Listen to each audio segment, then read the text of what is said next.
Hey, welcome back to the JMACH Podcast, where our mission is to make veterans great again through community involvement. And I'm your host, Josh Mack. Thank you for tuning in. Together, we can conquer our mental health one step at a time. I want to thank our sponsors, TRC, Total Roofing and Construction, and Arizona Organix, Arizona's first legal dispensary. Please like and subscribe, and remember that your mental health matters. You're not alone. And enjoy the episode. Welcome back to the JMACH Podcast. Today I have Army veteran Zack Thompson. He was in field artillery. Welcome to the show, brother. Thanks, man. I really appreciate you having me on, dude. Yeah, It means so much to be able to make an impact, you know, in the veteran community and mental health and all that stuff. Like, what you're doing is just, it's so awesome, man. I'm so proud of everything that you've accomplished with this. Dude, you're doing some awesome things, man. Thank you, dude. I really appreciate that. And, I love hearing it because, mental health, it's a struggle. And sometimes I don't always feel like I'm making the difference, even though I tell myself if I helped one person, I've done enough. And I also am doing this to, help myself. Before all, I'm doing this for me because I need to hear other people's stories to relate to them and to understand, I'm not alone, even though I preach it. Dude, getting the message out is the biggest thing. And I think you might say something that somebody else may need to hear. You don't even know it. That's with MVP and stuff like that, that's kind of our motto. When people come in, you don't always necessarily have to speak. You may just sit and listen, and then somebody says something that you need to hear that'll impact your life in the long term. And that's happened to me so many times, man, with that organization. So this is, this is just almost on a bigger scale. You have the potential to reach so many people with this, but so I'm curious as to, I want to hear about your story and what, you took a little bit of a break. Yeah, so with that break, in November, I just hosted my first event, Veterans Day here at Arizona Organix. Yeah, dude, I wanted to attend that so bad. There were so many things going on that day, but I understand that. There's a lot going on Veterans Day, plus you're involved with a lot of great organizations, so I understand. Yeah. Plus mine was kind of last minute-ish, but planning for that event took over my life. Took over my marriage, took over my family in a sense, where that's all I could think about is how to plan, how to do this, and it just evolved the whole way up until the day it happened. Yeah. And so I decided the month of December that I would take a break from the podcast and from all of it and focus on my family. That really didn't work out too well in my favor in any aspect, right? My family life, I felt did not get any better. And then I lost that momentum. I ended the year on a high, bro, no pun intended. Yeah, that's a pretty big event that you hosted. So I get it, dude, completely. And it makes sense that, when you stopped, your momentum stopped and everything like that, and then it started affecting your mental health. Yeah, and then I also don't know if, seasonal depression, let's just say I'll accept it. I had seasonal depression for sure, so it was just thing after thing backing up, and then I wasn't doing my passion anymore, right? I love my family. They are my passion. However, I need something for myself, and I feel this podcast is this, because I love to talk to people, but I love the one-on-ones. I'm not a huge group person, because then I'll just tend to be quiet and observe and listen, because I don't need to, flex on who I am or what I bring to the table, right? I'd just rather listen, and, I don't need to compete with you to talk. So if you want to do that, I'm just going to... All right, bro, have the show. This is your show, whatever. Yeah. And then, within that time frame, December, January, I really started messing with the idea of changing my name to from Make Veterans Great Again to the JMACH Podcast, which I ultimately did. But that was a struggle for me in itself, because MVGA, I literally built it from the ground up. That was my baby. It came from an idea. My therapist encouraged me to get it going, and I did it. So I worked on that for 3 years, and now I'm going to change my name. I didn't realize you were doing it for that long. That's pretty impressive. I was definitely doing it for 3 years. I would not be doing it. I was not doing it consistently or as well as I am right now. Yeah. Before, when I first started, I'd call up all my buddies at 6 p.m. Be like, bro, will you talk to me for an hour? This show needs to come out at 7. Oh, man. And so I'd record it and then just post it. And I was huge at procrastinating, and that just caused a lot of problems, right? So slowly over the years, I progressed. My mental health got better. I rode the waves. And I still struggle. I'm fucking struggling right now, but I had to show up, you know? Yeah, dude. Showing up is the biggest part. Dude, I feel like we have a very similar kind of, oh God, what's the word that I'm looking for? Like our stories are very similar in that I hit a very bad low about 2 months ago or so, you know, man, just suicidal so bad. All these events had kind of stopped and I was losing my momentum. Like I needed something and I didn't know what it was that I needed. And I finally realized, and I went to Brett, the program manager for MVP, and I was like, you know, you're tabling some events and things like that. I'm like, is there any way that I could just be involved in everything? Like I need to be as busy as I can, and I would love to make an impact in any way possible. And so he agreed to that and is now allowing me to step up and step into some leadership roles and stuff like that. Become like essentially, you know, for our volunteers, we don't do any titles or anything like that, but essentially I'm kind of volunteer coordinator for MVP. So, you know, realizing like what it is that means the most to you, that helps your mental health the most, like that, come to that realization is huge. As you're talking, it makes me realize that maybe it's not so. We had to find our passion, right? Mm-hmm. And our passion is to helping people. And maybe we can't help ourselves if we're not helping other people, or we'll be stagnant in helping ourselves if we're not helping others, because then we feel like we're not doing enough. Yeah. I'm not sure if that's how you feel. But, sorry. Oh, I was just gonna say, I try to. So, I don't work. I haven't worked since 2015. In 2015, they told me that the VA told me that I was unemployable. And dude, I just spent all that time sitting inside, playing video games. I didn't know how to fill my time. I didn't know what it was that I needed. But I was stagnant for probably about 7 years, man. And every time that I would reach out for help, nobody was there, dude. You know, always going to the VA. All I filled my time with, like as far as getting outside of the house, was VA appointments. That's all that I did, man. And so, you know, I started going just crazy. And then, like, I came across Irreverent Warriors. I don't know if you're familiar with them. Yeah. So Irreverent Warriors does Silky's hikes about once a year or so, and I came across them, and I was going to go to one of their hikes. Ended up skipping out on it. They had an after party that I went to.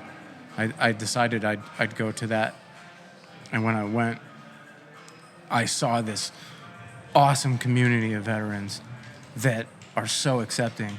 No judgment at all, man. Like, it doesn't matter what you did while you were in. Like, the only thing that matters is, like, you signed up, and that's it. That's the only thing that matters. So they're the ones that showed me that I should be getting involved with this community. And it ended this 7-year-long stagnation. Isolation, dude, all that stuff, man. So it's been a journey, man. For sure, because I realized, like, I love my house and I love being home. Yeah. But I've also started to recognize being home is almost a little bit depressing. Yeah. Like, I need change. I need, first of all, I need a routine and I need structure. Mm-hmm. The things I wanted to get away from in the Marine Corps is everything I need to make myself be the best version of myself. And it's crazy because you don't realize, like, I don't know about your experience, but with my experience, it was so negative, like toxic leadership with anywhere that I went, man, all toxic. And then I get out and then I don't know I didn't know that I needed all of that structure and stuff like that. Right. And you just waste away, dude. Absolutely, because you go from like not having any time to yourself. You know what you're gonna do. You know what tomorrow's gonna bring in a sense. Yeah. To like now you're free and you can make your own schedule and do what you want. Nobody's forcing me to get up and run. I'm not gonna run. I'm gonna turn around. You know what I mean? Yeah. But yeah, so it's a change that I wasn't expecting to hit me the way that it did. Mm-hmm. I thought it'd be all better. I thought I'd have freedoms. I feel like I have less freedoms now in a sense. Really? No. It sounded good as I was saying it, and then now that I think about it, it's just a different form of freedoms, right? Yeah. Because now there's responsibilities with these freedoms in the Marine Corps. You've military. created your own responsibilities with this. Like, right. What you did with this is huge, man. Thank you. Yeah, absolutely. Like, I think you need to give yourself a lot of credit when it comes to this. I mean, I want to start my own nonprofit so bad, but everything's been done already. You know what I mean? That thought process right there is what's holding you back, because I don't think so. Because I don't want to reinvent that. Like, everything's already been done. So it's like, but you're not reinventing the wheel. So you're. I'll let you finish. I apologize. No, you're good. I try to look at all these other nonprofits and I try to get like creative, like what can I do to help out in the community? And then I'm like, well, this has been done, that's been done. And I'm like, that shit's been done, yeah, but it hasn't been done Zack Thompson's way. Did I say that right? Or Thomas or Thompson? Thompson, all right. Yeah. So it hasn't been done your way. And I used to think that way for a long time too, right? Like, I need to find something that's new that hasn't been done before. And then if somebody else comes out with it, then it's over, right? But that's not the case. How many fast food restaurants are there that are different? They're not reinventing the wheel. They're just bringing their own flair to it. Yeah. And like you're involved with a couple of organizations, and I'm sure there's something you like out of each and every one of them, and there's things you don't like. So if you bring what you do like into your own community, plus you already have those communities that you can expand into. Yeah.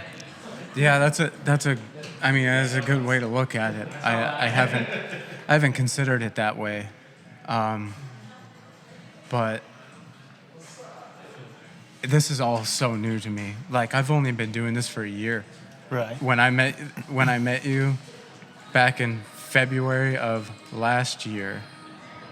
The Super Bowl workout, right? The Super Bowl workout. I had only been doing that for a month at that time.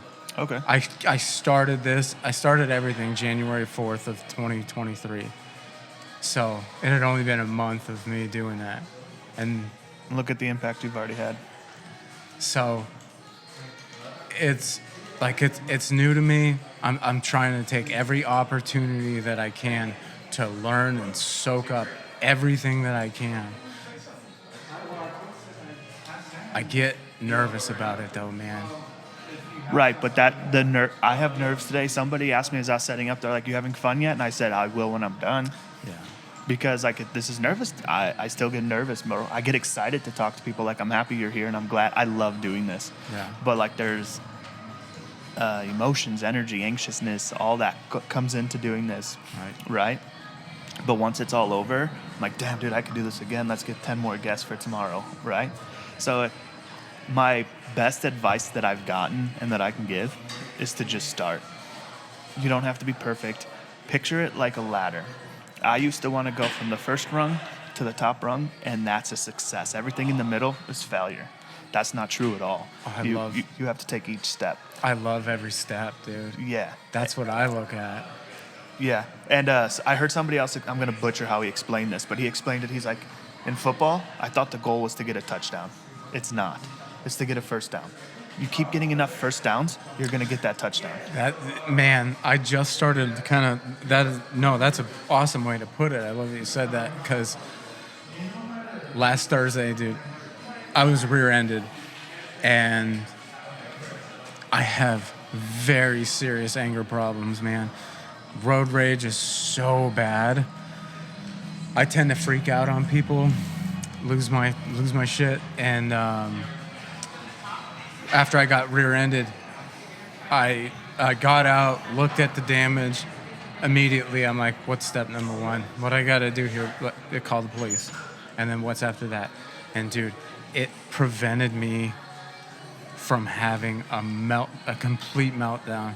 Like me a year ago, I would have lost it completely on this teenage girl, that she just messed up and wasn't paying attention, you know what I mean? So, but I did that by, taking it, like, what's step number one, man? Yeah. By being in the moment, recognizing what needs to happen. Yeah, dude. So something I've really been listening to and understanding is that losing control and being emotional like that is you losing. Yeah. It's showing your weakness. Yeah. I don't mean that as an attack. I'm talking to myself, but projecting it onto you, right? Mm-hmm. So I apologize if that offended you. No. But so we'll say my wife and I get into an argument. She may be upset, and I allow that to trigger me and let me be upset. Yeah. But that's just her winning and me losing, because I'm allowing my emotions to get the best of me, and nothing's going to come out of this. It's hard not to.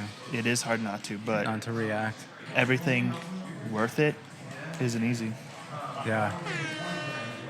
So it is hard. Pew, pew, pew. But let's get into your story, brother. What was your childhood like? Oh, it's a very long story. I was born out here. I never wanted to leave. I love Arizona so much. I'm never gonna. I've decided. I've told myself I'm never leaving again. This has always been home for me. But I left here.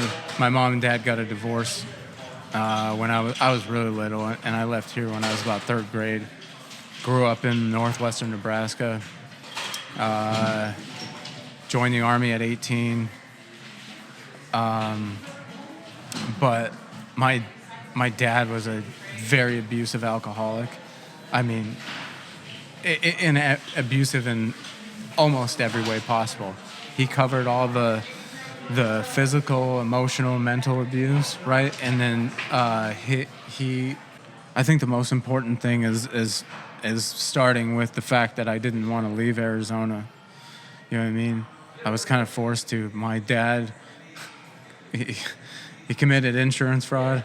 He hired this guy to steal his truck, and in order to collect the money so that we could get to Nebraska. So it already started out just terrible. I have an older brother that he treated him the same way he treated me, just terrible, mentally, emotionally, physically abusive to him.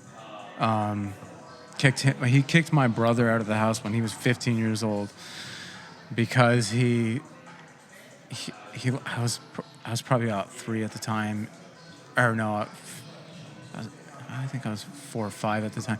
Anyway, he went up to his buddy's apartment and left me down at the pool, and my dad flipped out on him and was like, that was it.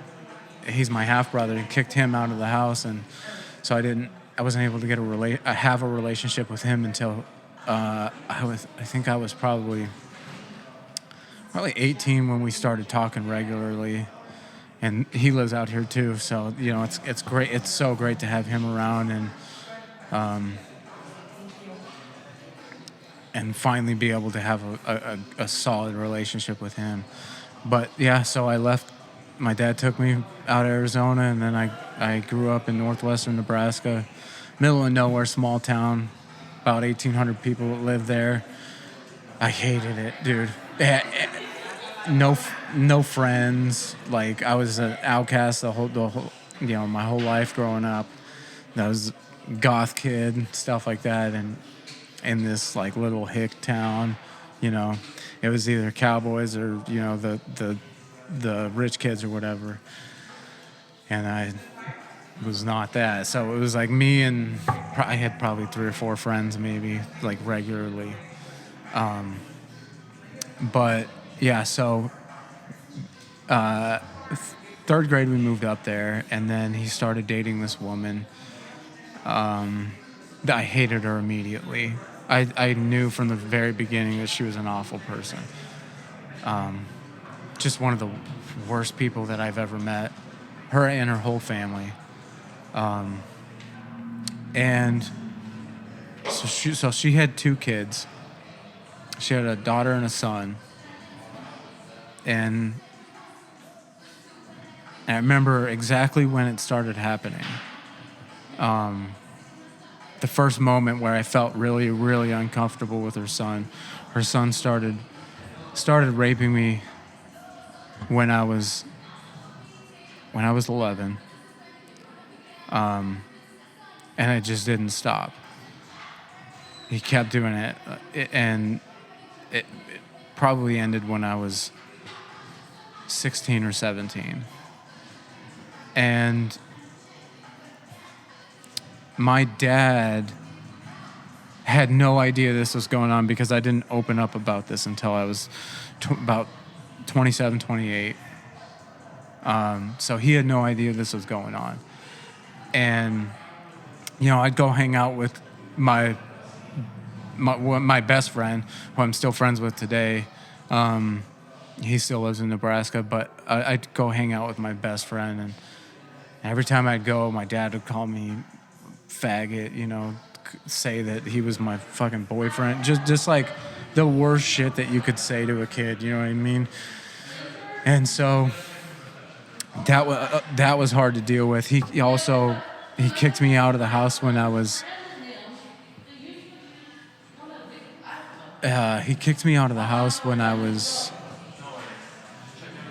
16 in the middle of a blizzard, man.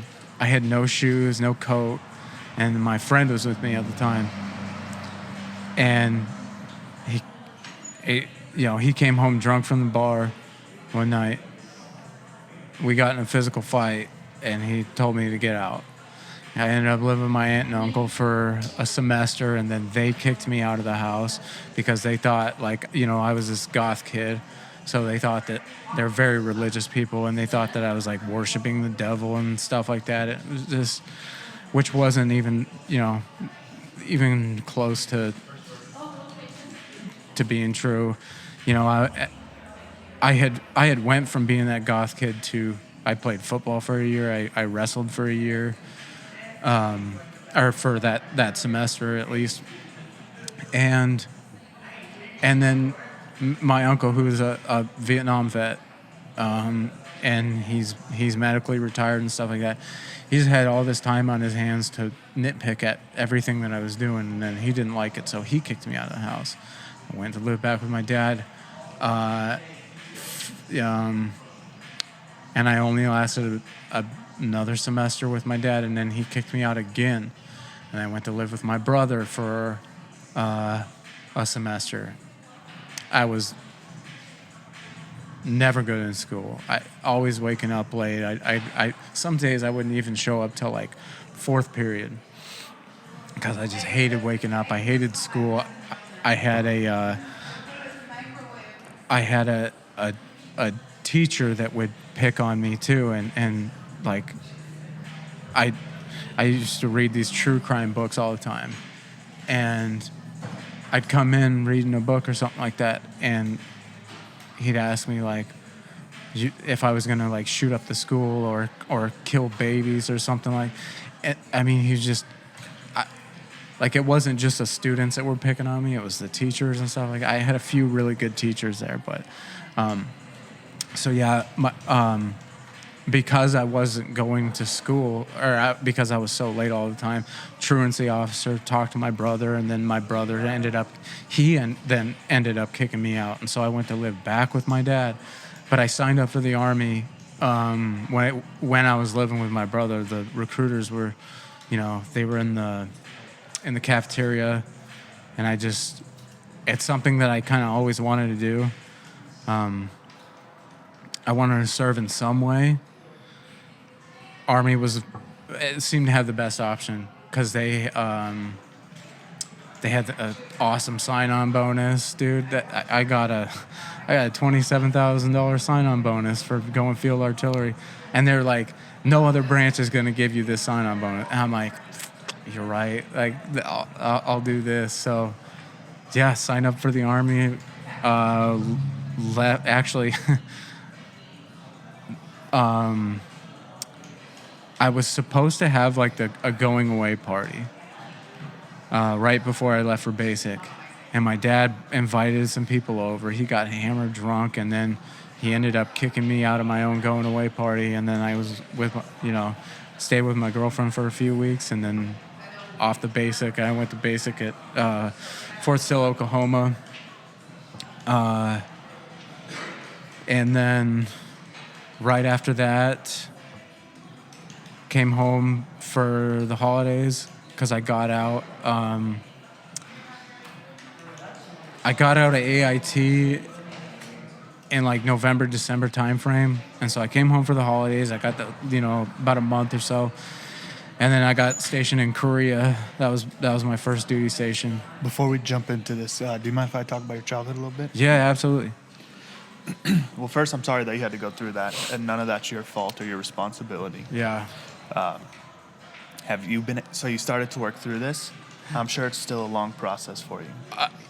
So for the first, actually, 2 weeks ago, I had an appointment with my therapist, and for the first time, I opened up in full detail, like every little detail that I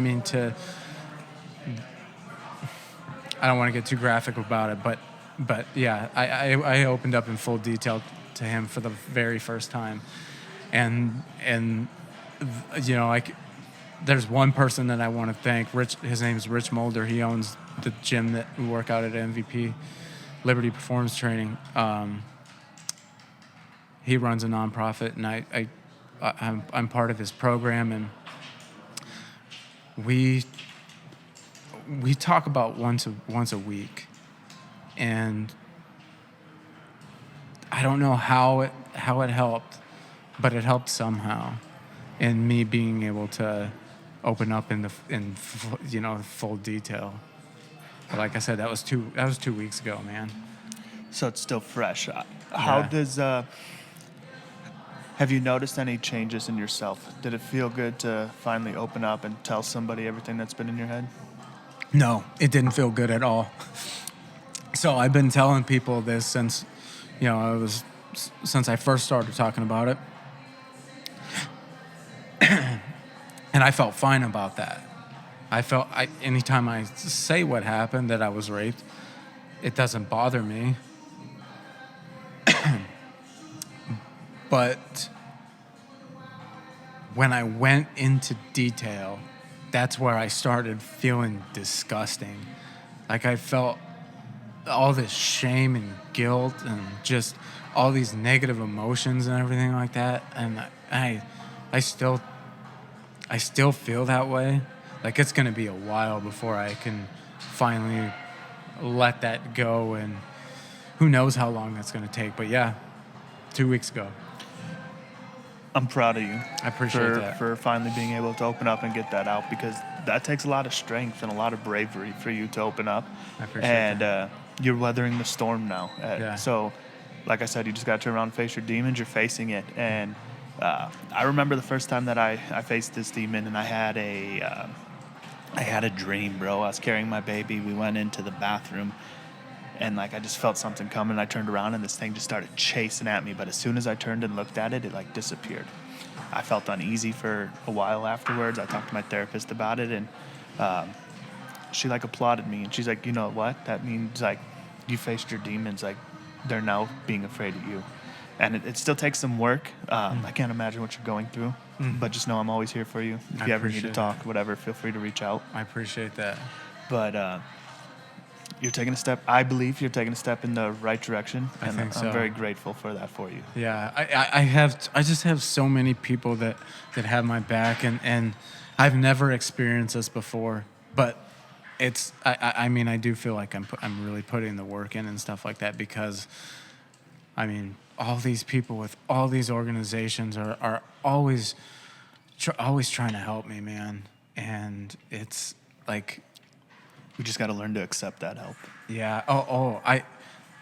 Listen, I am not above like reaching out for help. I'm always doing it. Okay. And that's awesome. That's how I've got to where I am now, because I'm like, I need this, and these people have my back. So they're there for me, and they get me to where I need to be, and then I just continue putting in the work. So do you do your homework from therapy? oh, dude, I've been doing therapy since 2016, and the only type of therapy that works is when there's homework involved. When I have to go home and I have to apply these things in my life, that's the only time. No medication has really ever helped. There is one that helps me kind of shut off my brain, like when I go to sleep, but no medication has helped as much as the therapy where I have to put in the work. You know, I actually just started doing ketamine therapy. Okay. Dude, I got to talk about that really quick because I had this experience on it the first time that I did it. I'm not a religious person, kind of spiritual a little bit. I grew up close to the reservation, and me and my dad were part of the tribe. So there's a little bit of spirituality in me. But the first time I was I did the ketamine therapy, I had this like out of body experience, and I closed my eyes and I felt like my soul was like leaving my body, and I was flying through these like beautiful like national parks and stuff. Like just the landscapes were amazing, and I just felt this like connection to the earth and stuff like that. And then all of a sudden, like I'm on the ground or whatever, and these like bright white clouds like just cover the sky, and these hands reach down and like physically like grab me and pick me up and like reach inside of me, and they take whatever it was. Maybe it was just my imagination, I don't know, but like took like the anger, the anxiety, the depression, the stress, PTSD, all that stuff, took it out of me and like spoke to me and said like, you don't need this anymore. Like, go live your life, but you don't need this. Treat people with kindness and live a meaningful life. And so that made such a huge impact on me. And I've always kind of lived like that because my grandma, she passed away when I was 12, but she was just the kindest person that I've ever met. And yeah, she definitely helped like influence me as far as that goes. Just treating everybody with kindness, no matter what, like no matter what you believe or anything like that, dude. Just be kind to everybody. And so but that just helped me so much more. Like with my road rage, my terrible road rage, dude. Yeah, so. I actually have a referral into the VA to start ketamine treatment. You're gonna like it. Well, I have to see. I got the referral to talk to the guy that could refer me to get the ketamine treatment, but the VA, Yep. It's like 2 months out. Yeah. So. For me, it was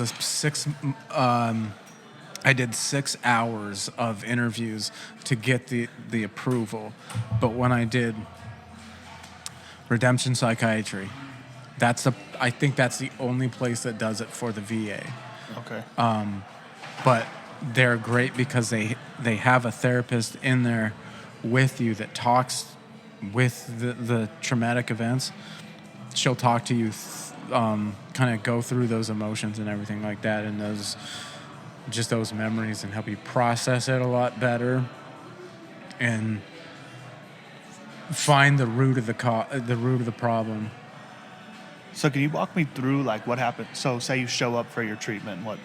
Walk me through it. Man, all it is you do like you fill out this form that's like, you're the typical, all the questions, like are you having suicidal thoughts, like, and they'll go over like if you have OCD and stuff like that. So you fill out this form, they take you back there, hook you up to an IV. The room that you're in, there's a really comfortable lazy boy. You kick up your feet. They'll bring you a blanket. Like they have I always get just a regular blanket and a weighted blanket because I get so cold in there. But but they give you a weighted blanket. You just like have to go in there with the right intentions. Put headphones in, some calming music and stuff like that, and they turn down the lights, and it's like this. It's just a wonderful experience, man.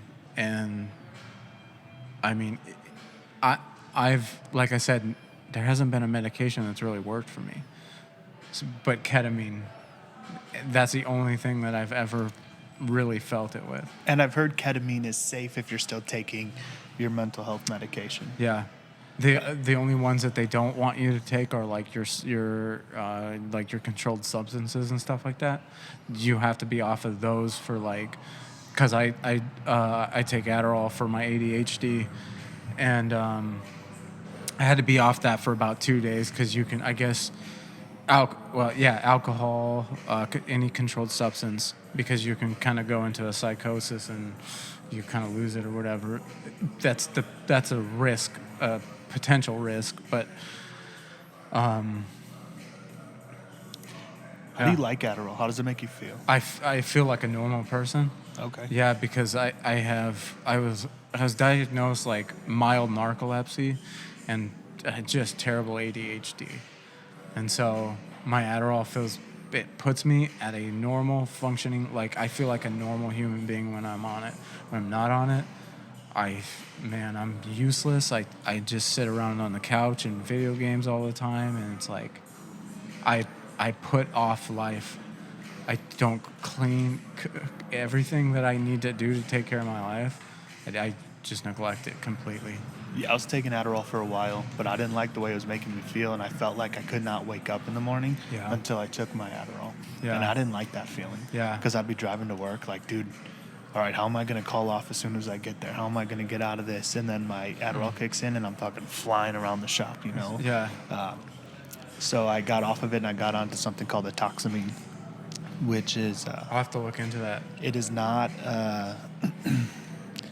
I don't know the proper terms, man. Adderall is more of like a stimulant. Yeah. It is a stimulant. This was not. It was more... I think it also like helps with depression. It can.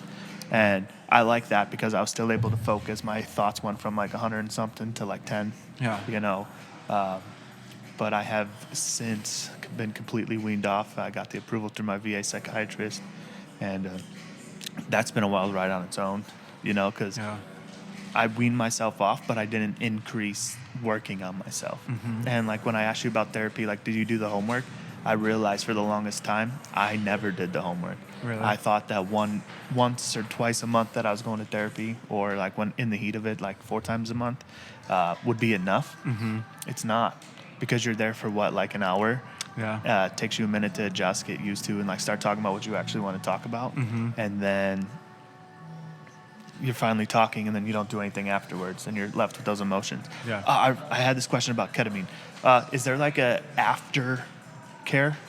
So like once you're done with the treatment, you talk to the therapist, you go home, like do you have somebody you can communicate with still, or how's that work? No, so I feel like you probably could, but they just want you to go home and like just watch a movie or something, you know, like just take the time to relax and like literally like you have to treat yourself, like, you know, lay in bed, relax, do whatever it is that you can do to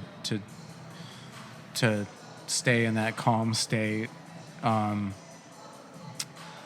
because it affects you for pretty much the rest of the day. Okay. After you get it done, and there's some motion sickness involved.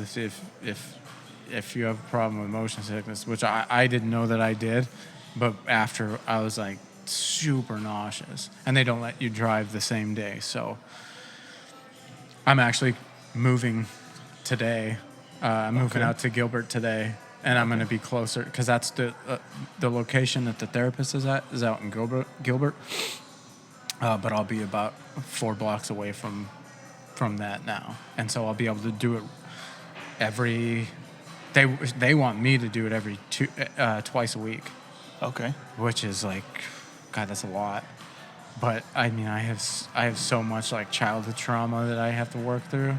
Right. That, I mean, it was it was a terrible childhood. Well, I can't say that it was all bad because like there's times where when I go in, they want you to listen to like calming music, but I always put on like a 90s playlist because it reminds me of all the good like I still love my dad even though he was, did all those terrible things. I still love my dad. And I listen to 90s playlists because they remind me of all the good times that I had with my dad. And so, yeah, that's the way that I approach it. I listen to the music that I want to listen to. Okay. That makes me feel good. But with the therapist, she makes you go to the darkest place that you can go to. I mean, she literally forces you to face all those terrible things that you've gone through. And sometimes you don't even realize like that you were avoiding it. Like I've been avoiding this the whole time. Like this is why I'm codependent on certain things. Like for me, I'm codependent on I would say on people. Like I need people to help make me happy. Right. Because being told like I can't work anymore, I get so much downtime. And so I need to be around people all the time to help keep me level. Okay. Help keep me from crashing.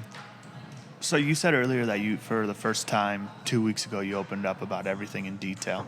Do you feel like that was due to the ketamine as well? The treatment helped you? I mean, it could be. I don't know, but I think that I think all this it could be partly due to the ketamine, but I also have been doing things like MVP, Irreverent Warriors.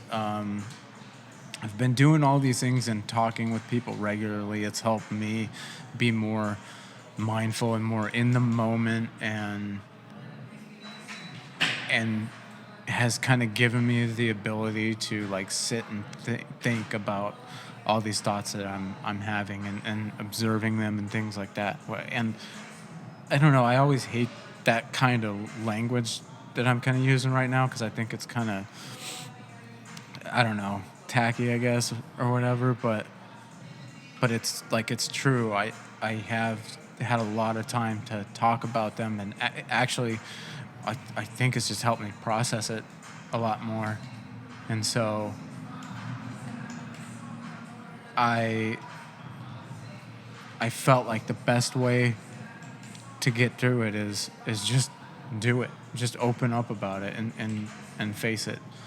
Turn into that storm. Yeah. Yeah, absolutely. It's the hardest thing, but probably the best because we're ripping the Band-Aid off, right? Instead of the slow burn, we're just getting it over with. Yeah, I had to get it over with. And so, but it was scary, dude. It's just so scary. It is scary, but just always remind yourself that you're not alone. Yeah. There's other people who've been through it, and you always have people by your side. The biggest thing was... I just found one thing this time in a Modelo can, so there you go. Hey, you got it awesome. The biggest thing was thinking about other people that have gone through sexual assault, other men that have gone through it, and women too, but it seems like mostly men are the ones that don't talk about it. And so the reason why I'm kind of doing what I'm doing now is like, before I moved out here last year, I was living in Nebraska. I had a house out there, and like everything that I went through there,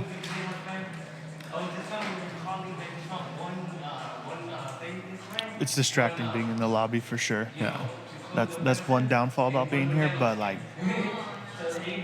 we'll get through it. yeah, I'm just waiting.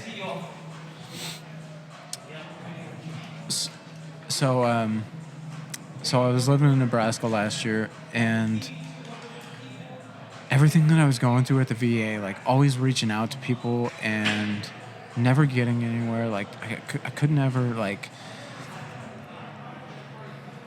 I feel like I could never get help. All the back issues that I have 2 herniated discs, in my lower back, which now they're talking like I need to do spinal fusion surgery. So trying to get help for my back, trying to get help for my mental health, and I'm never getting anywhere. Like, I had to talk to the director of the VA. I wrote a 4-page paper on all of the shit that I went through at the VA there in Omaha. And like, when I sold my house to move back out here, I told myself, I'm like, I'm never, if I can help it, I'm never gonna let a veteran that is in need of help go through the shit that I went through. I mean, being absolutely miserable. You know what I mean? I was so miserable at that time. And so I kind of lost my train of thought there where I was going with that. But I feel like that's super important in my life right now and has helped me with my own personal growth and stuff like that. Okay. Yeah. So I recently just had going through with the VA myself, right? I'm trying to get into therapy through the VA. The appointment wasn't until June that they could get me in through the VA, so I got community care. I made that appointment. They're like, all right, you got to wait 10 days so it gets transferred and blah, blah, blah, blah. I waited 2 weeks, man, and I called back, and they said, we have no recollection, no paperwork stating that you even called for this referral. And I've been going in a circle. Bro, yesterday I was spiraling. I was crying, dude. Yeah. I called the VA. The VA transferred me to community care. The VA said, okay, we see it. It's at community care. We'll get you to community care to get you scheduled. I get over to community care. They're like, yeah, we don't have it. We don't have the authorization. You're going to have to wait. Dude, I probably made it a bigger deal than it needed to be, but like, I felt like I was being let down. Like, I'm literally crying on the phone to you right now, and your guys are just sending me phone tag back and forth to the VA, to community care, to who else, then the VA. And then I need to talk to this doctor and that doctor. Like, can I just get this fucking referral already? Like, I need to talk to somebody. Yeah. And like, I was still wrong because I was talking angrily and aggressively to the person, but I was reminding myself and them, like, I know you're not the problem. Yeah. You're the middleman. But I'm fucking done. I'm hurting severely right now. I need more help than like, let me transfer you. Or, I see it here, but I don't know why they don't have it. Like, what the fuck? Well, do something about it. And I literally told the last lady I spoke to, I was like, I know this has nothing to do with you, but now I completely understand why people are killing themselves in VA parking lots. I have said that before. I've used that same.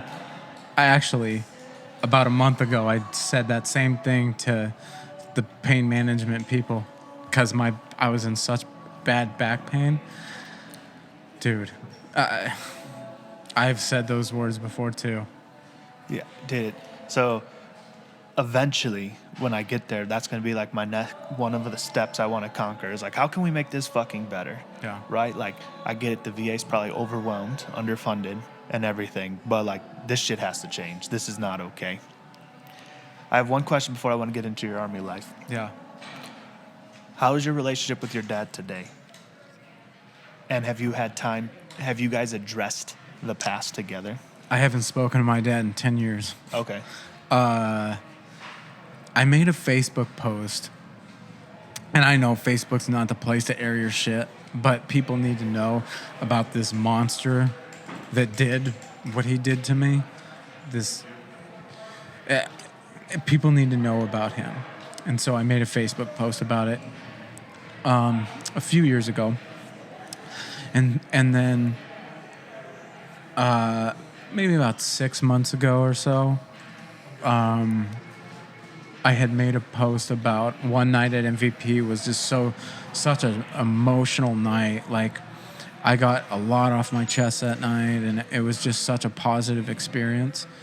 And I made a post about it. And I'm like, I'm starting to work through like my childhood trauma, and like things have been just going so good, and like I love the people. And my dad was like stalking me or something, because we're not friends on Facebook or anything. He got on there and posted something. He was like, bullshit, like you never went through anything bad, or it was something like that. I just left it. And I'm like, if you're still denying all the bullshit that you put me through, then we're never getting over this. And the last time that I'm going to see you now, and I know this is true, is going to be on his deathbed. If I do get to see him on his deathbed, it's not happening. There's no working through. I don't see it happening for him. Maybe. There's always that maybe there, but I'm just waiting for the day that he passes. So I'm no trained professional, and I don't know what's right or wrong, right? Have you started to work on forgiveness to your dad? So when I said that, like, the 90s music helps me, it helps me, remember the good times and stuff like that. Like, I don't know if I've forgiven him, but I don't feel like any hatred towards him. Okay. I don't feel like I'm proud. This sounds really crazy, all the shit that he's put me through, but I'm proud to be his son. When I was born, he was helping build it was the America West Arena at the time, but the Suns Arena right now. He was an electrician, and he helped build that. He helped build the airport out here. He helped build the hospital up on the reservation in South Dakota. There was a lot of things where I'm so proud that, like, all the things that he's accomplished. He's so well known up there. But I don't have any hatred towards him. So I don't know if that's what forgiveness is, if that's what it looks like for me. But I don't know. That's another thing that I'm probably going to have to try to figure out, like, with my therapist. Right. I'm sure it will come up naturally in the sense because Yeah. you're working from your childhood up, Yeah. And I feel like that's going to have to be part of it because as hard as forgiveness is, you got to remember that forgiveness is for you, not them. It's not like you're going to forget what they did or didn't do, but you're going to stop drinking that poison, hoping that they're dying. Yeah. I'm not hoping that my dad is dying. I don't mean that. But it's unfortunate because I don't think he's ever going to leave that woman that he's been with for so long. It sucks that he's never going to change, and I'm never going to get the good side of my dad. I'm never going to get that back, and that sucks. But I think that's part of, again, I'm no trained professional, but I think that's part of the forgiveness, right? It's going to be you accepting, like, your dad's who your dad is, and, like, a snake in the grass is always going to be a snake in the grass. So you just got to, like, you can get what you need out of that relationship without allowing who he truly is to hurt you and affect you anymore. Yeah. I've gotten. I'm so glad that I had those good times because I don't want to hate him. Right. I just don't want to, but I guess it is what it is at this point. It is what it is. It's the way the cookie crumbled, huh? Yeah. So let's talk about the Army. Yeah, man. So you come back from AIT during the holidays.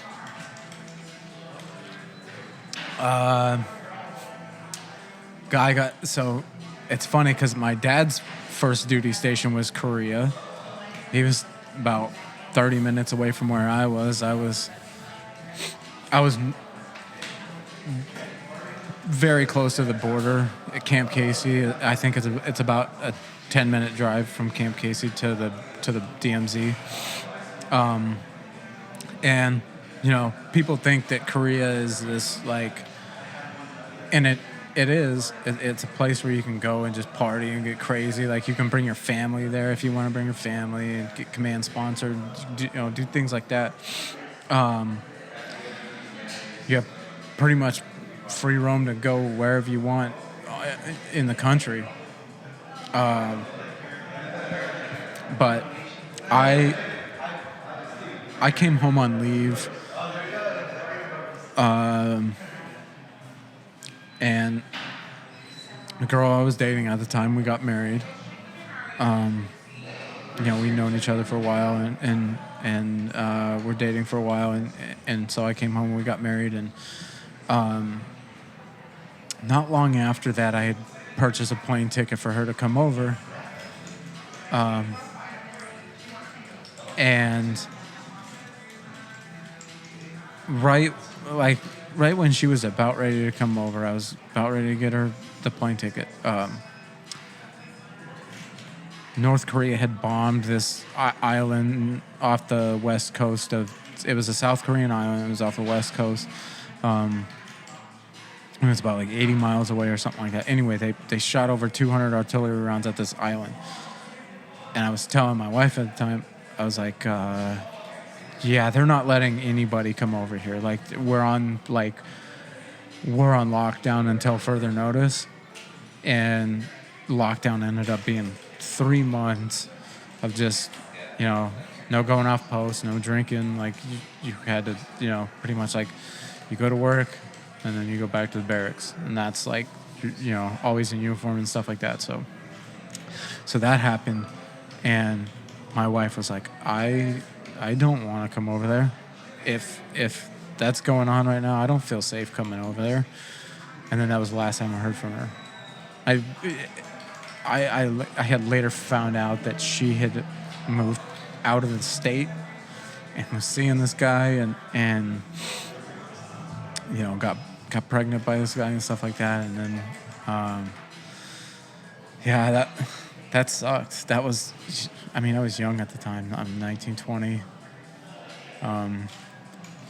And like I said, about 3 months later, we got off lockdown and everything was fine. And I had some pretty bad leadership over there. It wasn't nearly as bad as what Fort Riley was, because that was my second duty station. So the day that I get back to the States and I get put in my unit, it automatically goes bad. I'm standing there talking to this guy. He's an E6, and I'm talking to him because he was stationed in Korea, and we're just having a conversation. And here comes all these NCOs up to me, just freaking out, like, why the fuck are you not at parade rest? Like, you think he's your fucking buddy? Typical NCO stuff that happens. And they hated me from that moment on. Like, they just everybody in there just hated me.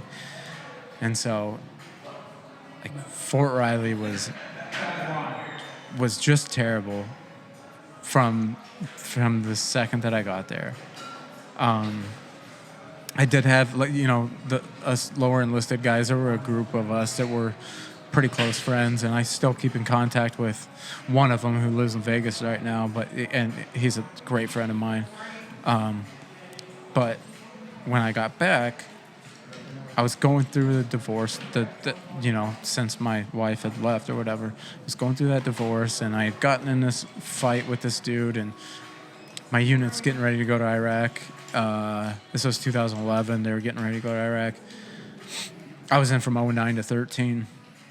And so our acting first sergeant calls me into his office after, after the fight and everything like that. He's like, we can only take so many guys over there, and I just don't think it'd be good for you to go over there. I later found out that all the NCOs there didn't like me and they didn't want me coming with. So, I ended up staying back on Rear D. And I remember, I think it was like the first day that we have our morning formation or whatever, after they leave country. That acting first sergeant walks up to our formation and is like, all you guys the guys here that didn't deploy, like, you're all pieces of shit. And I'm going to figure out, like, you fuck up one time. The first time you, let me catch you fucking up. And done. Your automatic Article 15. He's like, I'm not playing any fucking games here. Like, this is serious shit. I'm like, God damn, this guy's an asshole. And thankfully nothing happened to me. But so we're tasked with, our Rear D unit is tasked with going to all the funerals of all the guys that we lose over there. And we lost 5 or 6 guys while they were over there. And this was when Iraq was winding down. Like they could only take so many guys. So, you know, everything over there was coming to an end. And this guy that I knew in Korea, he was a radar guy. I got his bracelet on right now, but he gets stationed same unit as me. Like, what, you know, it's cool because we recognized each other from Korea, and so, you know, we made pretty good connection. He was an E6 over there, ended up losing his rank over some dumb shit, and then you know, he so stuck at E5. And I remember the very first, you know, this story sucks, like, because there's nothing that you could do about it, that could be done about it. But the first funeral that we go to, my buddy Sergeant Powell, he's sitting next to me, and they're playing taps and stuff. So yeah, they started playing taps, and it's all quiet in there, and he just, you know, he looks over at me and he's like, man, he had been on 3 deployments. I think 2 to Iraq, 1 to Afghanistan. He looks over at me. He's like, man, I've been to too many of these, and they just don't get any easier. Like, he's like, I hate it. I hate going to these. Like, yeah, man, you know, we're both tearing up and stuff. This kid, I think he was 24 or something like that, and he got killed over there. And probably about 6 months later or so, because they were over there for 9 months. And they weren't back yet. So it was probably about 6 months after that first funeral that we went to. We're on CQ together. And CQ's, you know, 24 hours. You're sitting at a desk answering phone and stuff like that. It's the most boring shit that you can do. And you got to be in uniform and all that. And if you have a cool NCO on CQ with you, he'll tell you, you know, take off for however long and then come back, and then I'll leave, and we'll just, you know, so that we don't have to suffer through this whole 24 hours and be miserable. And so he told me to take off for 12 hours. Awesome. I lived off post, so I went home, took a nap, played video games, did whatever. And I come back. I don't know if I should be sharing this. I come back, and he's on the couch, and he's got his top off, and the beer bottles all over the table. I'm like, fuck. Like, what the hell's gonna happen if Sergeant Major walks in, BC walks in? Like, what the hell's gonna happen here? And he's like, all right, I'm gonna take off. And I'm like, I don't think you can, man. Like, that's not a good idea. Like, what am I gonna do if Sergeant Major walks in or something? So just tell him that I'll be back. And we were going back and forth about this,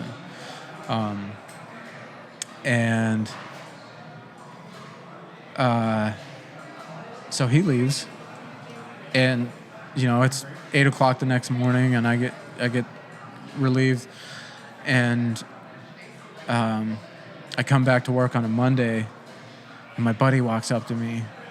He's like, hey man, did you hear what happened to Sergeant Powell? And I'm like, automatically my mind goes to, this dude fucking got a DUI or something. Like, he got, drunk on something. And he's like, no, man, he went home, and he had just had surgery, and he mixed his pain meds with the alcohol, and he fucking died in his sleep. And I'm like, fuck. You know, like, this guy's he's a single dad, 2 kids, just an amazing person, you know, always looking out for us lower enlisted guys. And, you know, I remember vividly, like, going to his, you know, then having to go to his funeral. We had already lost our LT at the time. Our LT had got shot by a sniper, and, you know, we had to go to his funeral.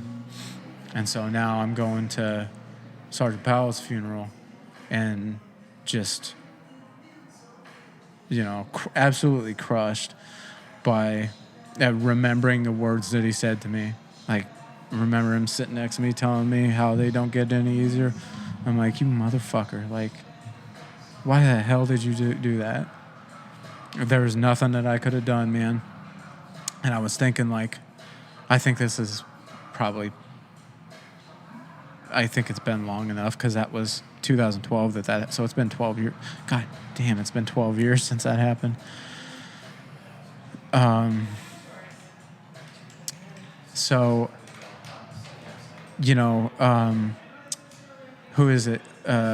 CID? Yeah. CID nobody questioned me.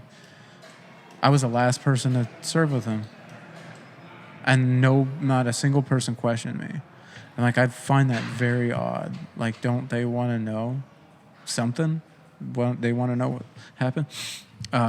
So I was talking to somebody fairly recently, and they had said, you know, if they would have questioned you, his kids probably would have lost their SGLI and, you know, the life insurance and stuff like that. They probably wouldn't have got that. So maybe it's a good thing that they didn't quit, because I felt so much guilt for that for the longest time, dude. I'm like, I probably could have helped somehow, but I didn't because they didn't question me. So that I dealt with that until, man, that was like a few months ago when somebody said that to me. So that whole time I struggle with that. I bet that had to be hard. And going to funerals, man, that's just tough on its own, whether you know the person or not. You know, like, there's a lot of emotions there, and you feel that. Young kids, dude, like in their 20s and stuff, dude, that's hard, man. Absolutely. Yeah, like even though you didn't know the person, like, it still sucks. Right. What are okay, so let's talk about your transition out of the Army. How was that? It was terrible.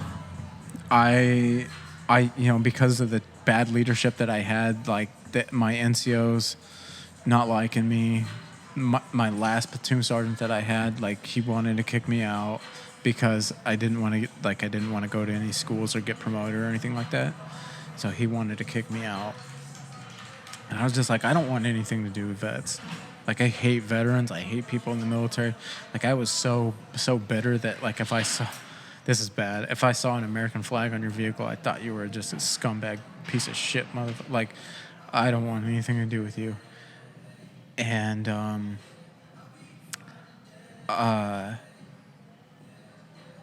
so for about 10 years, dude, I distanced myself from all of anything veteran related. And, man, went into that isolation and depression. And I had two failed suicide attempts. I tried hanging myself twice. I'm so glad that I didn't follow through with it. But, you know, I was just that miserable. I didn't have anybody or anything to fill my time with and work through all this trauma that I went through. And so the transition was hard until I came across Irreverent Warriors back in October of, that would have been 2022. October of 2022, I came across Irreverent Warriors. It's crazy because I got invited by my best friend's wife, who is a civilian but works at a law firm that helps with VA claims and stuff like that. So she works with some vets and stuff that were part of Irreverent Warriors. And I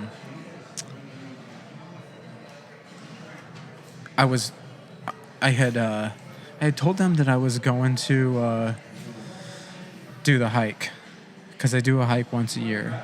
I told them that I was going to do the hike, and I backed out at last minute. I'm like, I'm too afraid to. I'm afraid these guys are going to judge me. I don't want anything negative happen. You know, I don't want to deal with that. And so I go to the after party, and I'm hanging out. I'm seeing how much fun everybody's having, just like, and it felt like old times, like with the few friends that I had while I was in, it just felt like those old times, you know, drinking and getting crazy and acting stupid. And it was like, it felt right, dude. I felt like, man, I'm like in the place that I need to be. And I had already decided I was selling my house and moving out here. I didn't have a plan or anything like that. I knew that I just was done because I had somebody walk into my house while I was asleep. My bedroom was in the basement, and they walked down there, and I think they, you know, saw me sleeping, locked me in the basement, and went through my house and all that stuff. So I was like, I'm moving. I'm not dealing with this. This is not good. So I'm at the after party, hanging out, having a good time, and I'm just thinking, like, how can I get involved with these people? I'll take photos because I had gotten my degree in photography. I'm like, I'll take free photos for these guys, or I'll do whatever they want me to. I don't even care. And nothing came of that, because I reached out and they're like, yeah, if you want to take photos and hashtag like Irreverent Warriors, then you can do that. And so nothing ever came of that. But then I get out here and I posted on Facebook, on a veteran Facebook group, and I'm asking, like, what's out there for me that where I can just get some help? Because all I wanted was peer-to-peer support. Just one person to meet with and have coffee. That's all I wanted, because that had worked for me, and I had a peer-to-peer support guy in Nebraska. And then he flaked out on me. So somebody, after, I posted on Facebook, and somebody had recommended Merging Vets and Players. And the first time that I walked in there, it was on January 4th of last year. I walk in there, and I'm greeted by this guy by these two guys. One of them worked for the gym, and the other was a vet, part of MVP. And they greeted me with just such kindness. I'm like, man, this is the place that I need to be. And since then, I've had so many people just inspire me and, have my back and stuff like that. It's just every day I feel this sense of gratitude that makes me want to just continue to give back. Because the more that I can do, the more I'll try to get involved. And the more it helps yourself. Exactly. The more, because I told that to our program manager. I said, I need purpose, man. I need to be at, like, these events help me mentally. Tabling events, talking with veterans about nonprofits and things like that, like, that helps me. That helps me just, like, feel a sense of pride, and my self-esteem gets boosted doing that. And so he's put me in a lot of leadership roles and stuff like that. So I've had the opportunity to do all this. And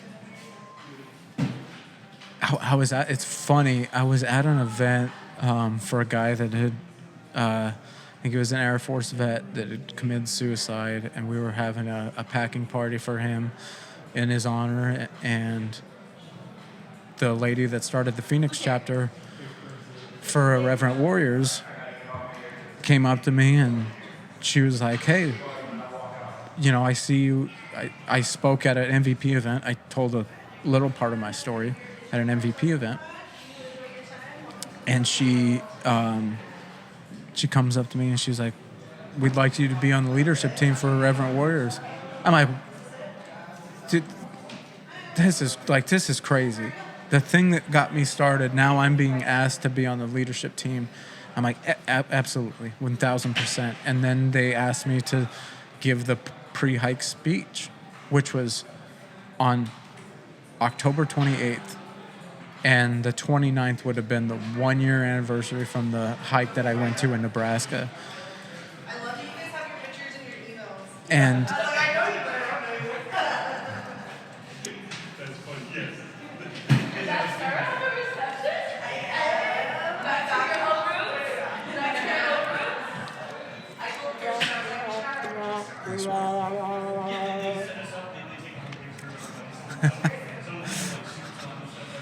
That's how I feel right now.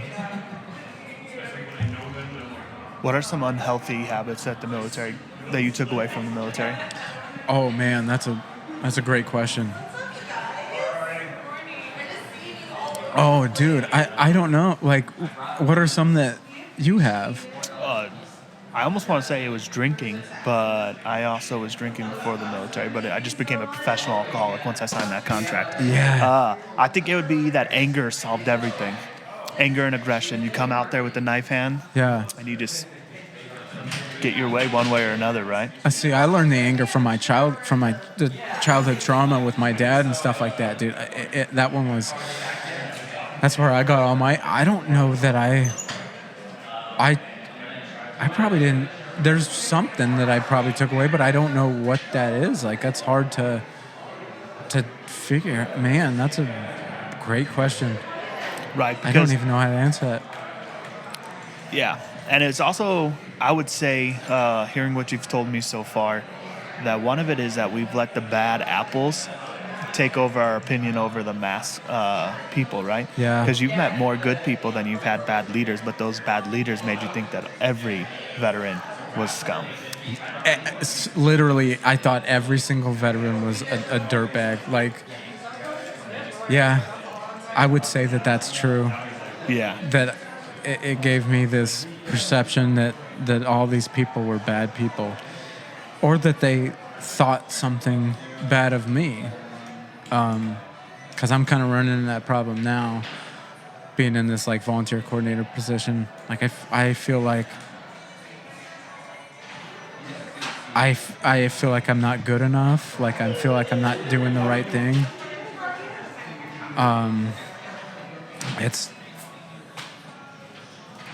I let those negative thoughts just like, because of the bad leadership that I have, I let the negative thoughts be the most powerful thing over me. So I'm going to speak on my behalf while using your story in a sense. We'll see if that makes sense. All right. So you just told me that you're allowing those bad leaders to think now that you're not doing a good enough job and people are thinking about you. Yeah. I feel like I can relate with that as in this podcast, right? Mm-hmm. Like you let one bad apple tell you like you're shit, you ain't nothing, and then you relate to that. Mm-hmm. For me personally, that's because that's the way I would talk to myself. That's the way I thought about myself. So it wasn't until that I actually started putting shit into work until last week when I had Mike from Matty B's Popcorn. Mm-hmm. I always knew I had to change my self-talk. I always knew that. I never put in the work, right? Listening to him talk his story and just what he opened up in my own eyes, in my own mind, I've literally this past week started to just tell myself stupid. See, there I go. I slipped up. I said stupid. I have changed the way I'm starting to talk to myself, right? So I started to tell myself I love myself. I'm proud of myself. I'm grateful for myself. I'm worthy. I'm deserving. Everything I fucking say to my daughter, honestly, and like try to instill in her, I'm re-instilling into myself because I lost that.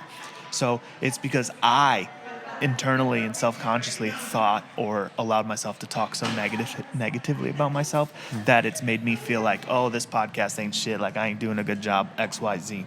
But it's not because Joe Smo, who's going through life and is miserable himself, said it. It's because those were my thoughts coming from his voice, so they validated that. Yeah, so dude. If I understand correctly what you're saying, you need to start talking love to yourself too. Yeah, I had this conversation with another. I'm part of so many organizations, like it's crazy. This guy, he runs an organization called Vetadrenaline, and we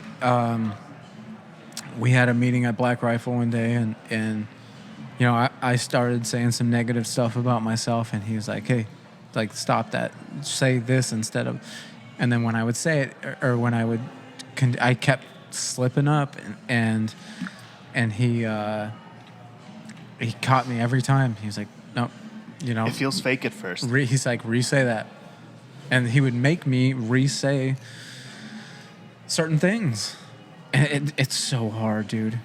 It is hard, but I can honestly say I've had a little bit more mental clarity. I'm going through it in my relationship right now, and it's been a struggle, but I'm also trying to realize like a lot of it is whether I attribute it to this or not, but a lot of it is her way about feeling about herself or what she's going through, right? So I can't take it all negative on me, like it's all me, I'm the problem, even though if that's what it sounds like out of her mouth, that's not necessarily the case. I have to think outside of the current moment, like, yeah, I'm going through this shit and it's making me feel like this is all my fault that I'm this person, but I have to take a step back and realize, like, okay, she's going through it herself. I may not be the version of a husband she needs right now. Yeah. And so it's just keeping the spiral going. Yeah. And when I tell myself, like, I love myself, I'm proud of myself, I'm like, this is cheesy, this is corny, this isn't working. But I think that's my old self trying to keep me from changing. Mm-hmm. And I need the change because the way I've been living these past few years, or fuck, who knows, maybe my whole life, it's not beneficial to myself. You need something different, yeah. Yeah, so like I'm gonna continue to try to talk to myself, like especially I also have learned that I really do need to go to bed early, regardless of. I feel like I deserve to stay up late because the girls are finally asleep and I can enjoy time by myself.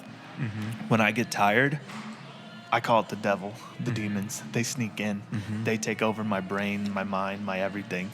So I just I force myself to repeat those things, and sometimes I can overpower the negative thought, but I am trying to go to bed earlier to counter that, right? Like, why stay up late enough to let the demon creep in? Let's just go to bed and negate that shit altogether. Yeah. Yeah, dude, that's... Because when I get tired, I get mentally weak for sure. Oh. And, like, I get angry and that, so how can I help myself? Go to bed. Yeah. Go to bed. The problem that I'm having right now is exercising. I don't exercise enough because my back problems and stuff.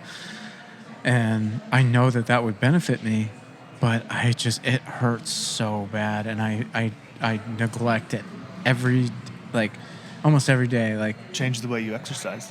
Yeah, Your old way of exercising isn't good for you, so let's figure out a new way. Yeah, so I don't know who I am to talk, but you know. Well, now I've started doing body weight. That's my negative self-talk, by the way. I just caught myself. All right, sorry. Yeah, I mean, that's good, dude.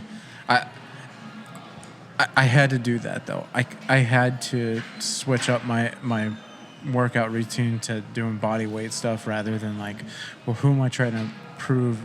And that might be a military thing too, like trying to lift heavy and stuff like that instead of just like, what can I handle?